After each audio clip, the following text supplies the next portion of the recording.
All right, good evening, everyone. Welcome. Thank you for attending tonight. My name is John McNamara. I'm the Superintendent of Schools here, and we thank you for joining us. Even though it's a small room, I'm going to use the microphone because we are live streaming, and folks at home may be listening as well. So, this is our first of several budget forums that we'll be doing. We have 4 of them planned. In addition, we'll be doing some budget focus groups. We'll be doing a budget survey this year as well. This is really the time where we're workshopping the budget, and we're getting some community input and some feedback about it. I'm joined tonight by several members of my team. We have Carol Ann Winans here, who's our Executive Director for Curriculum Instruction, Anthony Cedrone, who's our Assistant Superintendent for Business, and Stephanie Scolari, who is our Executive Director for Human Resources and Administration. We also have several of our board members here this evening as well. We have Adam Fisher, who's our board president. We have trustee Jennifer Perfetti, Laura Reich, and Anthony Greco as well. So I thank them all for joining us tonight. And really tonight is our first go-round into the budget process for folks. This is a process that starts back in October, where we start to build the budget. We meet with the budget managers, start to put the budget together. Start to put together the expense side of the budget, and then we wait and see on the revenue side what that is going to look like, including what the aid is going to look like from New York State. So we'll work through all of that tonight. We have several areas of focus for our next couple of meetings. We're going to be doing a review of our personnel as well as a review of our capital projects. As we're still workshopping some of that, we're going to focus on capital projects on the 18th and personnel on April 2nd. So we're going to swap that around. And then we'll wrap up with a kind of budget overview on April 3rd. Some of our goals. One, first we kind of always start with maintaining all of our outstanding programs. That's where we begin with that premise. We want to make sure that we can continue to provide all the great programs that we have in place. And not have to reduce anything. We also, one of our real areas of focus continues to be, we've kind of worked away at this each year, getting kind of closer to our goals. Back in 2020-21, we had an increase in class sizes at the elementary level. We've been slowly working that back down. We're getting to a good spot with that. We really are hopeful that through this budget process this year that we're going to further reduce elementary class sizes. We've been really expanding our offerings for universal pre-K as well, so we'll speak to that a little bit tonight. We're going to be able to continue to maintain 8 sections of UPK across the district, which is outstanding. We've really been able to expand that over the past several years. Our biggest challenge continues to be space with that program. So we hope to be able to continue to offer that through this budget. A number of facilities projects. At our next meeting, we'll really focus on those projects and what that looks like. We were thrilled last year with the passage of 2 of our 3 bond referendums. That really allows us to do a lot of work across the district. In addition, we've been doing a number of projects through our capital reserve. So we'll speak to that a little bit tonight as well, but really focus on that next week. And also security, continue to expand security. We started a plan 3 years ago to incrementally enhance our security.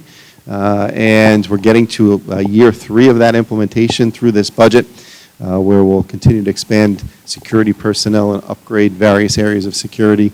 So we'll speak to that a little bit tonight as well. And then professional development, ongoing professional development for our faculty and staff. Good financial news. We are receiving some increase in foundation aid. Foundation aid, as many of you are aware, has been a topic of discussion across Long Island and certainly across New York State this year. You saw some districts impacted in a negative way in regard to foundation aid, where they're seeing a decrease in foundation aid. Fortunately, we're not in that position. We're seeing an increase in our foundation aid numbers for next year, which is great. And that's just based on the governor's proposed budget. That's still being hashed out. We won't see a final version of that, hopefully in April, as the legislature continues to work with the governor in that area. In addition, I mentioned that the two bond referendums. We'll talk a little bit about the comptroller's fiscal stress score. That's been an area of focus for us to continue to see improvements in that area. We got really good news this year, where we got the best score that you really can receive in that area, and overall improvement and stability of our district. This is where we currently stand. So we go through several different versions of our budget as we go through the process. We start with numbers that are much larger than this as we review all the requests from the various budget managers, some of the various ideas that we have and the board has. We work through all of those. We get to a point where we're in version 3 of our budget, where we're still about $1.2 million over our tax cap. We're still workshopping many of those different areas. We will be, by the end of this process, at or below our tax cap. That's always the board's goal, always their target, and we will get there. The tax levy limit this year is 2.72%. We believe we will be there by the time we get to the end of this process. We're just not there yet, so we're still working through that. So those numbers reflect where we currently are, not where we're going to end. Okay. I'm going to turn it over to Caroline Winans. One of our goals is just to share a little bit with you some of the great academic success we see. We focus on the secondary level just to show our commencement level and all of the great success our students have really shown as we go through this. And these are some of our data points from last year. And then also some of the new courses that we're proposing for next year as well. So I'll turn it over to Caroline.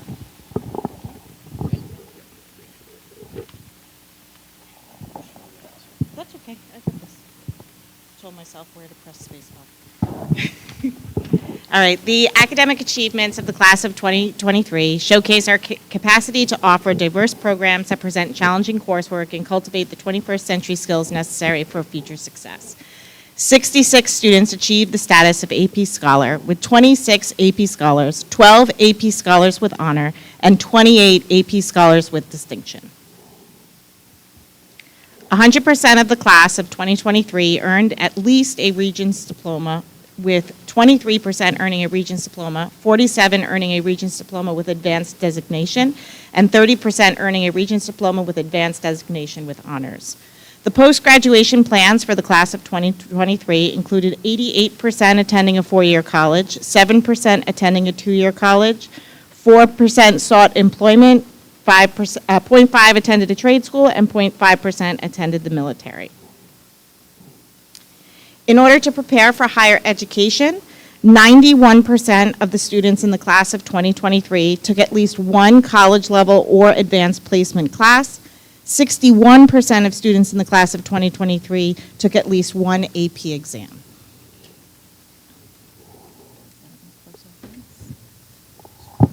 Yep, okay. These new course offerings cater to a diverse range of interests and academic levels at both our middle and high school levels. Addition to our Theater in Arts program will allow students to delve deeper into their artistic passions and develop advanced skills in their chosen fields. Our Math 7-8 will ensure that all next-generation math intermediate standards will be taught and explored by our honor students before they embark on the accelerated Algebra 1 curriculum in the 8th grade.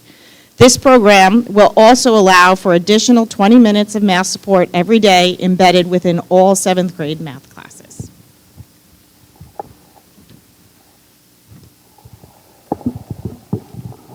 Great, thank you. One of the things we wanted to highlight as well tonight is just the UPK initiative.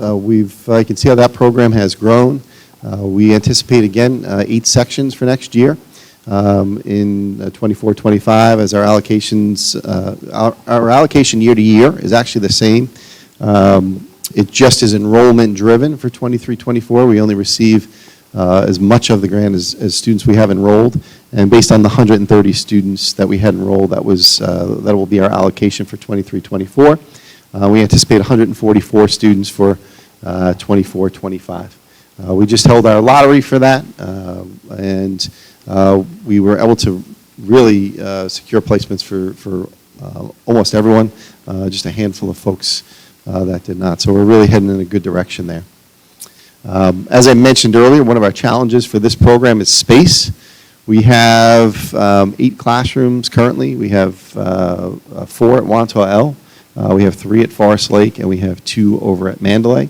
And we're really getting maxed out for space, for classroom space.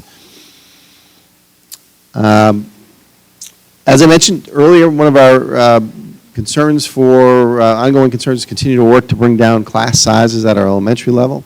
This is where our current projections are for 24-25. You can see with class averages, definitely able to bring those down significantly. You can see particularly at Wantagh L. That's been one of our areas that we've really focused on.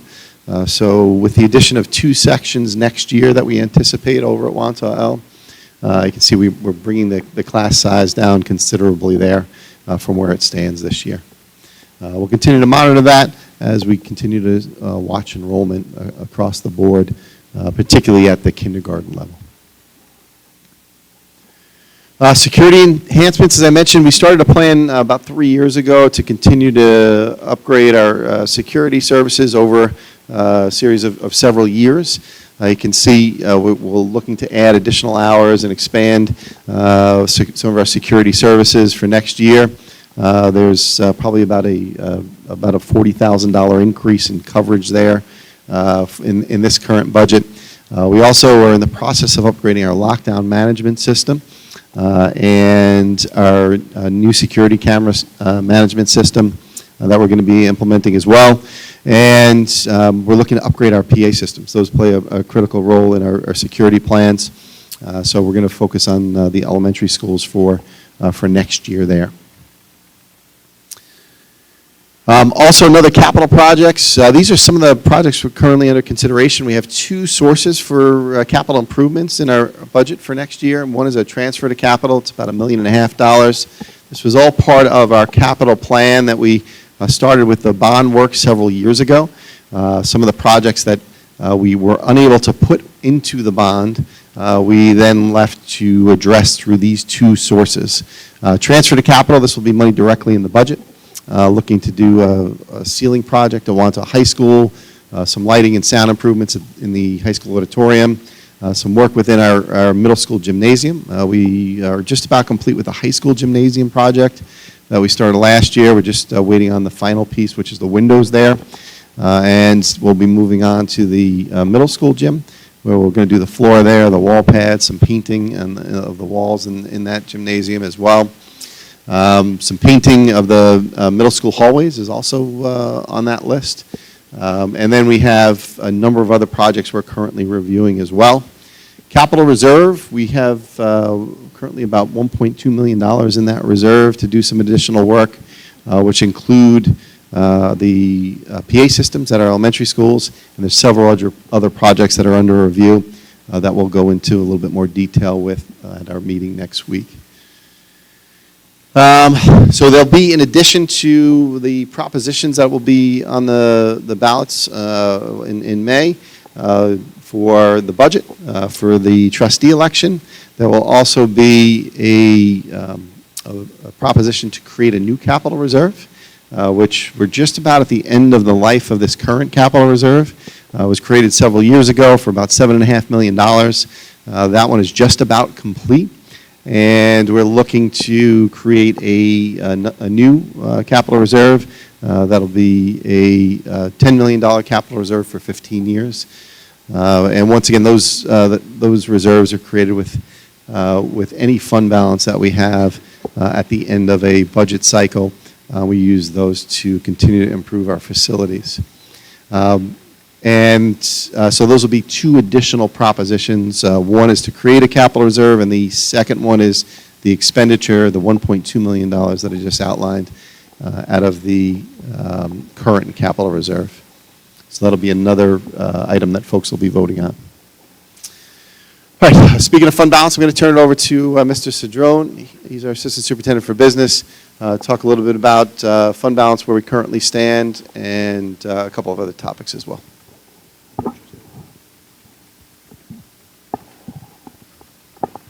Okay, fund balance and reserves. I should be able to skip this slide and kind of quiz everybody in this room, and you repeat back to me what I'm about to say, because it doesn't change from year to year, although the numbers do.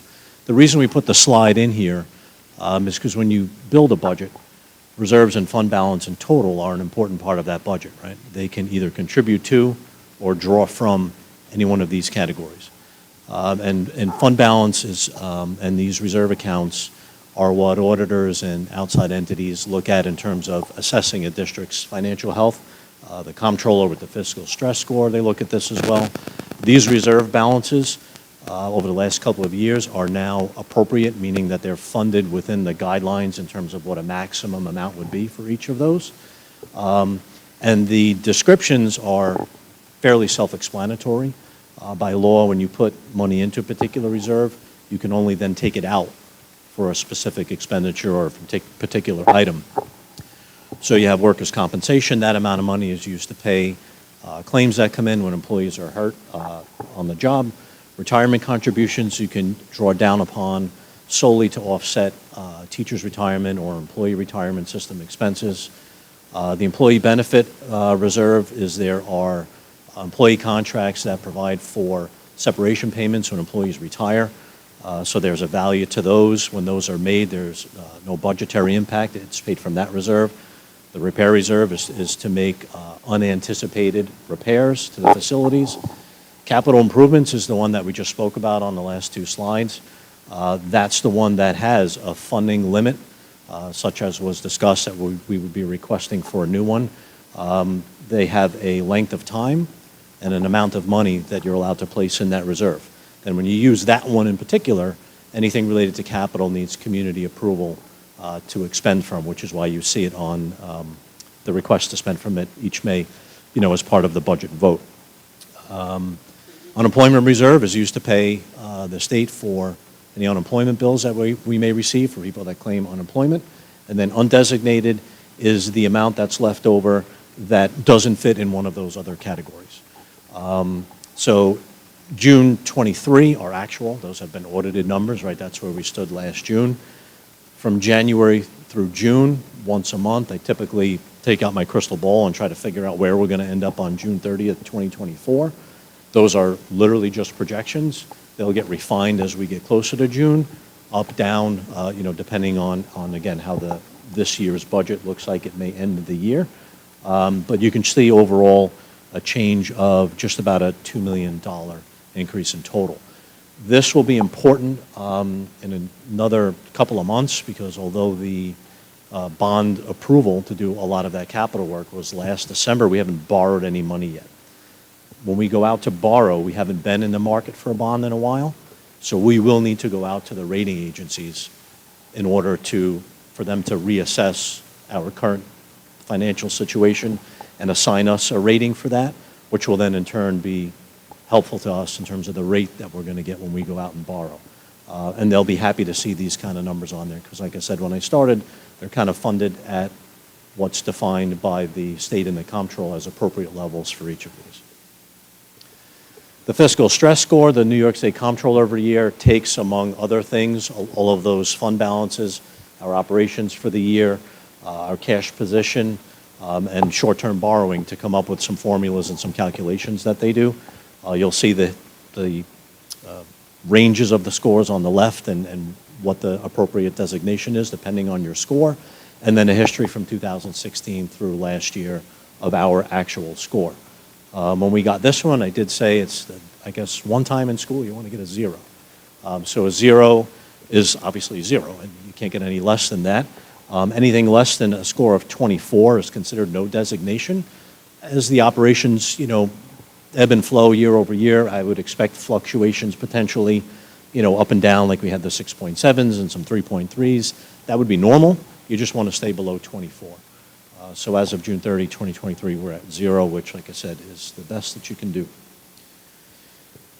This is the same exact slide from last year, but because we're still working our way through the budget and haven't hit a final number yet, it didn't really make sense to quantify these. You'll see numbers next to each one of these as we get closer, move through the process and closer to the end. But it's the same slide because it's the same items that drive year over year over year our budgetary increases. Again, I could cover this up and you'd be able to rattle off probably three-quarters of that list and tell me the items that are on there. Salary increases, health insurance contributions, retirement systems, transportation. There's an increase in expense for reducing the class sizes, right? That comes with teacher expenses. So again, similar list to last year and in years past. These are items, most of which we don't have a lot of control over, that drive the budgetary increases. Health insurance happens to be a huge one. This is a picture speaks 1,000 words kind of a chart. Just over the last 3 years, it's the premium that our provider charges the school district has gone up 33.5%. I don't know where the end to that is. I would say that that's not sustainable, but it's gone up 33.5% over 3 years. This year alone, active employees picked up a 15% increase, retirees, 25%. So they just keep passing it along and passing it along, and we're sitting here with tax caps and everything else, not wanting to pass it along, but that increase has to be managed within the budget that we have to put together. So definitely a large increase, as has been over the last couple of years.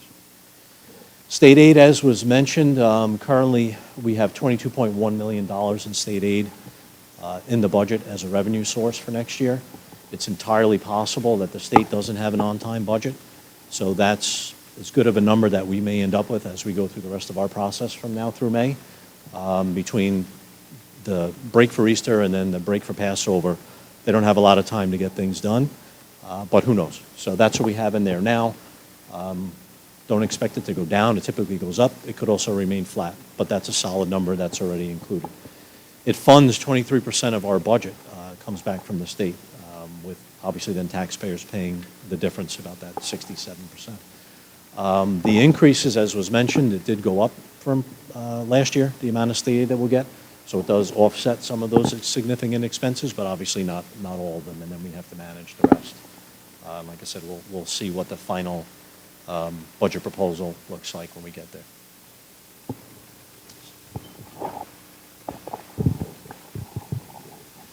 Thank you, Anthony. So just a real kind of summary of some of the things highlighted for tonight.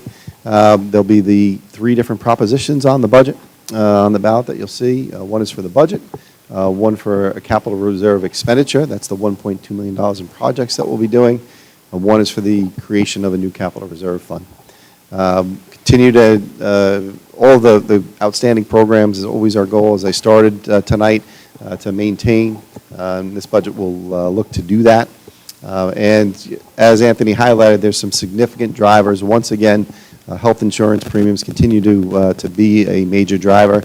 We also want to thank our bargaining units tonight as well. We've been in the process of negotiating over the past several years, and we continue to get some givebacks on that. That has helped with keeping that cost down a little bit. They over the last couple of rounds of negotiations, that has helped in that area, but it's still, even with that, this number continues to outpace what we can continue to manage. So we hope there's an end in sight there. And we will get to a number below the tax cap. As I said, we're currently still working through that, certainly through the end of this forum process. Our goal is to be there before we adopt the budget in the beginning of April. There's, I think on Wednesday, there'll be an email that goes out to the community that will have a link to our budget focus groups as well as our budget survey. It's a follow-up to this with a link to this information that is all on the website. There's several dedicated pages to the budget. If you click on, there's a main link right on the main page of the website for budget. That will bring you to that along with all the detail. These are summary presentations. We'll continue to add and update all of the budget details so the community can see that. And if you have an opportunity, and we have some folks that just checked online, we have some folks that joined us at home as well, to join a budget focus group. Those are really good opportunities for some just small conversations about any concerns. We do those virtually to make it easy for folks. And we send you a link, and we usually have 4 or 5 people on the call and it's myself and Mr. Cedrone, and we just answer any questions you may have. We'll highlight a few things for you and work through that as well. And then the survey. The survey is a great way for folks that just want to give some a little bit more passive feedback. They can do so as well. There's an opportunity within the survey. We have some general questions about budget concerns you may have, and also different areas we're looking for some feedback on. But we also then have opportunities for people to send us, whatever concerns they may have as well. This is the page on the website where all those resources are.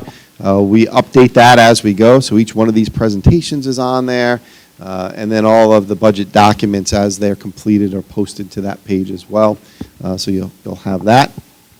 Our next forum will be on the 18th, and as I said, our focus will be an update to where we are in the process as well as on our capital projects as well. Budget vote is on Tuesday, May 21st. It's from 7 a.m. to 9 p.m. Once again, it'll take place at each one of our elementary schools. And if anybody's unsure where they vote, they can certainly reach out and we can assist with that. And we'll turn it over to folks for a Q&A. Anybody has any questions?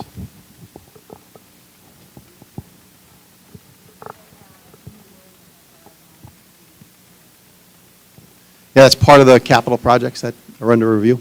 Yeah. Emery? Of course.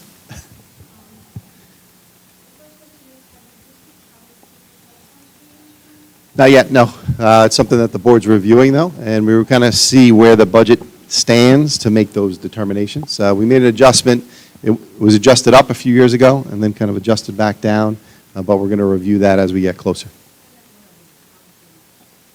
No, no, no.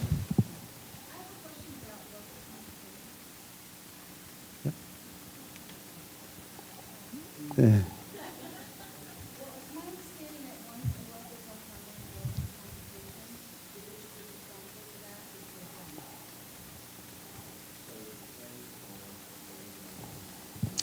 You know what, that's a good point. Yeah, we have a handful of folks that are listening at home. So the question was regarding workers' comp, and I'm going to just pass the microphone back over to Mr. Cedrone to answer. So when somebody's on permanent disability, the question was, how long are we responsible for, right? Or responsible for that. They changed the law a few years back, well, not a few, probably 10 years ago or so now, where if it's a particular body part and you're permanently disabled, it comes with a value. So they would essentially settle up, you'd get the value or the percentage of use that you're permanently disabled for an arm, a leg, an elbow, a shoulder, that kind of thing. And that payment, then you're finished. So that's a scenario where permanent kind of has a payment and you're done. There are other scenarios where you may be authorized on a permanent scenario to go to a particular doctor or physical therapy for the rest of your life. So in that case, permanent is for however long you're around. So it depends on the scenario, but that it could be something that goes with somebody forever.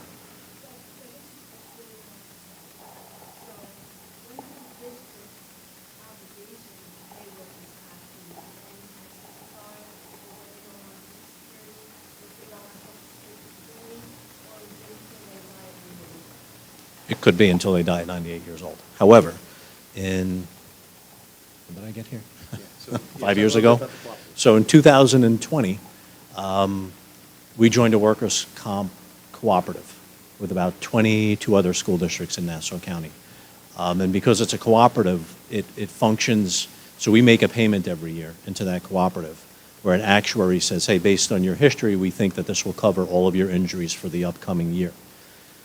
From 2020 forward, our liability is limited only to that payment. So it almost acts as insurance. Right? And there's reinsurance in the cooperative. If there was a catastrophic claim, you're not out of pocket for the whole thing, all of that kind of stuff. So of course, if you had claims where somebody's permanently disabled that might last for their lifetime, it ultimately may end up in our experience and kind of bump up what you pay into that group in a subsequent year. But the point of joining the cooperative is that all of those school districts are sharing their liability so that in any one given year or any particularly permanent disability, you don't have these large up and down swings in what you pay. That helps us manage that as a budget tool, but the workers' comp board is the one that's deciding how long a workers' comp award, again, whether it be a dollar amount or continuous doctor's visits or something, how long that lasts, and it could very well be for somebody's entire life, unless it's one of those body parts that has a dollar amount. Then you pay and then you're done.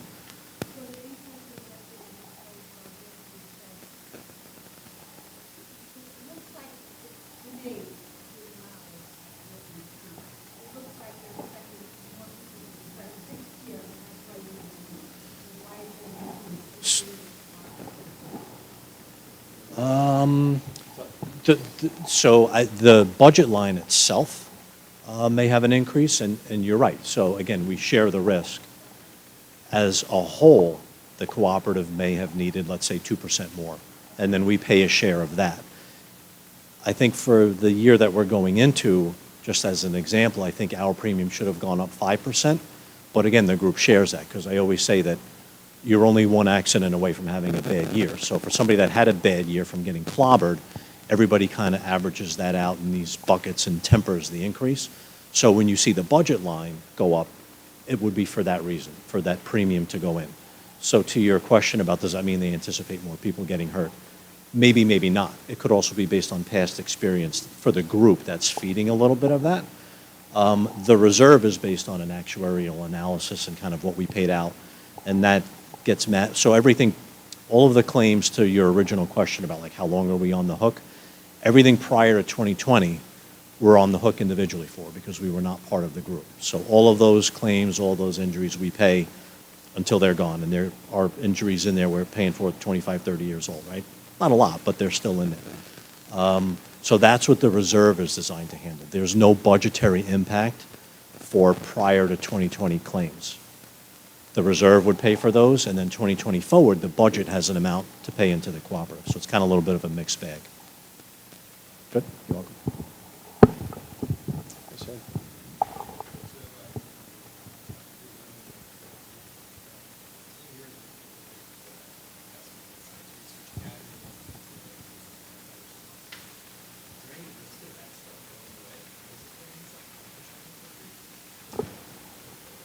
Yeah.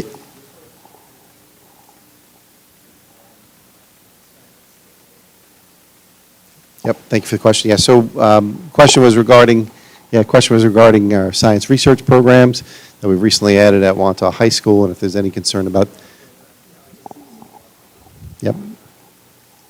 And if there's any concern about that going away, at the current time, no. We're looking to maintain all of those programs.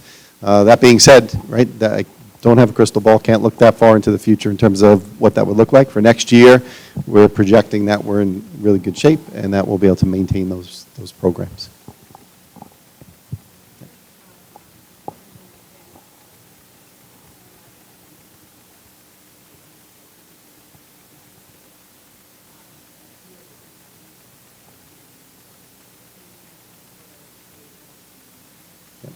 Yeah, so the focus of our programs that we've added over the past several years really have been our 611 program at Mandalay. That's a new program to us. We did not have that program before, and we've brought that program up to the middle school. The expansion of program next year is to once again expand that program to Wantagh High School as we continue to have a cohort of students that are moving in that direction. But I think your question is about ICT. Yeah. That's where I'm going. ICT, self-contained at Forest Lake, and then the 611 program at Mandalay. So that's not under consideration as part of this budget. We cannot afford to add that level of program. It's costly to do that. We're just not there yet.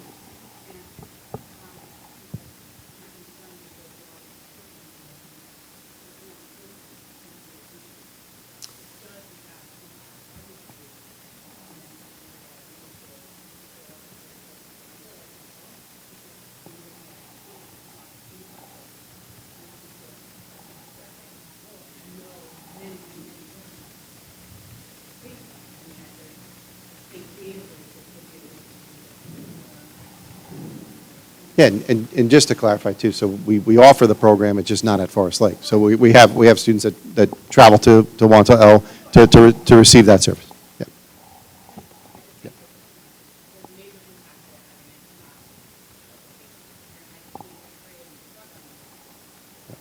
Yeah, so just to give you a sense, to have an ICT program across all sections in the district, you're roughly, just ballpark math, it's about a $1.3 million add to across the other for ICT to do the same for self-contained. It's probably about another $350,000 per building.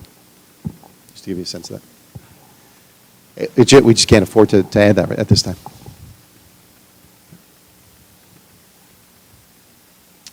Any other questions? All right, we're happy to stick around for a few minutes afterwards. Anybody has any other questions? And as I said, our next forum will be on next Monday. We'll focus on capital projects for that meeting, followed by the following meeting on personnel. So thank you for attending tonight. We appreciate you taking the time to be here.